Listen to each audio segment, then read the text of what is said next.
Collector बनेगा तब बात करूंगा। दोस्तों, ये कहानी है बिहार के एक गांव की, जिसमें विजय नाम का एक लड़का रहा करता था। बचपन से ही पढ़ाई में होशियार विजय अपने मम्मी पापा की आखिरी उम्मीद था। विजय के दादा ने अपने समय में बहुत कर्ज ले लिया था, जिसको चुकाने में पापा की पूरी जिंदगी मजदूरी में निकल गई। उनके पास थोड़ी सी जमीन थी जिससे उनका गुजारा हो रहा था। पापा की तबीयत मजदूरी करने से खराब रहती थी, पर पापा विजय को इस बात का एहसास नहीं होने देते थे।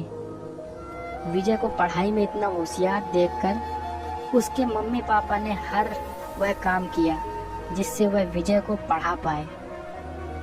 विजय की कॉलेज की पढ़ाई खत्म हो गई थी और वह एक छोटी सी नौकरी करने लगा, जिससे उसका खर्चा निकल जाता और साथ में वह कलेक्टर बनने की तैयारी भी कर रहा था। विजय अपने वक्त का 1 मिनट भी फालतू नहीं गुजारता था। विजय ने पूरा समय पढ़ाई और नौकरी में ही लगा दिया।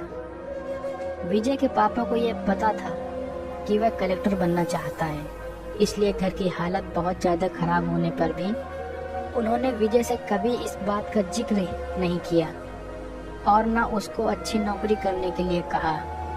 लगातार 2 साल तक विजय पास नहीं हो पाया। उसके बाद भी उसके पिता ने अपना घर और जमीन गिरवी रखकर विजय को आईएएस की कोचिंग ज्वाइन करवाई और उसकी नौकरी भी छुड़वा दी और केवल पढ़ाई करने को कहा। विजय के पापा हमेशा उसे कहा करते, बेटा खेत और घर दोबारा आ जाएंगे, पर कलेक्टर दोबारा नहीं बन सकते। आज पूरे साल पढ़ाई करने के बाद विजय का रिजल्ट आ गया, जिसमें वह अच्छे नंबरों से निकल गया था। आज उसके पिता से ज्यादा खुश कोई नहीं था। ऐसा लग रहा था जैसे विजय का सपना पूरा होने वाला है, पर भगवान को कुछ और ही मंजूर था। विजय का कल इंटरव्यू था और सुबह से उसके पापा की तबीयत खराब थी।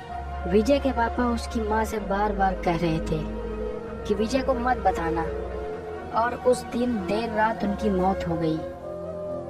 अब एक माँ जिसकी गोद में उसका पति गुजर गया और वह अपने दर्द को भुलाकर अपने बेटे की जिंदगी के बारे में सोच रही थी।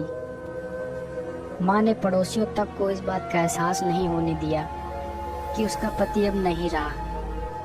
पूरी रात ऐसे रोई कि आवाज भी ना निकले, और सुबह विजय जब इंटरव्यू देने जाने लगा तब माँ और पापा के आशीर्वाद के लिए उसने माँ को कॉल किया। माँ ने पूरी हिम्मत लगा दी अपना सच छुपाने के लिए और विजय को आशीर्वाद दिया। और जब विजय ने पापा से बात करने को कहा तो माँ बोली, पापा अब तुमसे बात नहीं करेंगे, वह कलेक्टर से बात करेंगे। इतनी बात करके माँ ने फोन रख दिया। विजय का जब इंटरव्यू हो गया तब उसे बताया गया कि उसके पिता की तबीयत खराब है, उसको तुरंत घर जाना है। विजय को एक पल नहीं लगा अपने पिता की हालत समझने में। घर पहुंचकर पिता के पैरों में गिरकर वह जोर जोर से रोने लगा और कहने लगा, पापा उठो, देखो मैं कलेक्टर बन गया। आज उसके पिता को वह खुशी मिली थी जिसका उनको वर्षों से इंतजार था, पर आज वह इस दुनिया में नहीं थे। भगवान विजय के पिता की जिंदगी में सुख लिखना ही भूल गए थे। पहले वह अपने पिता के कर्ज में जिंदगी भर मजदूरी करते रहे और फिर बेटे के सपनों में फिर घर और जमीन गिरवी रखनी पड़ी। वह जिंदगी में कर्ज लेकर आए और कर्ज लेकर चले गए। विजय के पिता को भले ही जिंदगी में कुछ हासिल ना हुआ हो, पर वह अपने लड़के को इस काबिल बना कि वह अपनी 7 पुश्तों को बैठे बैठे खिला पाए। विजय की माँ ने जो उस रात किया, जिसको करने का जज्बा बहुत कम लोगों में होता है। जब विजय कलेक्टर बनकर घर आया तब माँ ने विजय से कहा, बेटा तुम आज इतने बड़े बन गए हो कि हजारों गरीबों का भला कर सकते हो। जब भी तुम्हारे सामने कोई गरीब मदद मांगने आए तो अपने पिता और मेरे बारे में सोचना। मैं तुम्हारे बराबर पढ़ी लिखी और समझदार तो नहीं हूँ, पर इतना जरूर जानती हूँ, गरीब आदमी की बहुत मजबूरी होती है। तुम कभी किसी का बुरा मत करना, शिक्षा।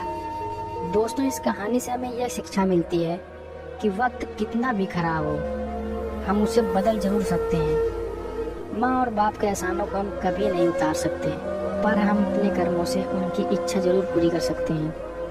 ये कहानी सच्चाई पर आधारित है। इस कहानी में आपने पढ़ा कि कैसे विजय के पिता का जीवन लग गया उसे कलेक्टर बनाने में। जब भी कोई किसी पोस्ट पर या जीवन में बहुत ऊपर किसी पद पर पहुंच जाता, तब उसमें बहुत सारे लोगों का मेहनत और त्याग लगता है। जब हम 2 मिनट में किसी को अच्छा या बुरा कह देते हैं, तब हम उसके जीवन का संघर्ष भूल जाते हैं। किसी अधिकारी, नेता या बिजनेसमैन को बुरा भला कहने से पहले उसके पीछे की मेहनत और त्याग के बारे में जरूर सोचें। धन्यवाद। दोस्तों, आपको हमारी ये कहानी कैसी लगी, हमें कमेंट करके जरूर बताइए। धन्यवाद।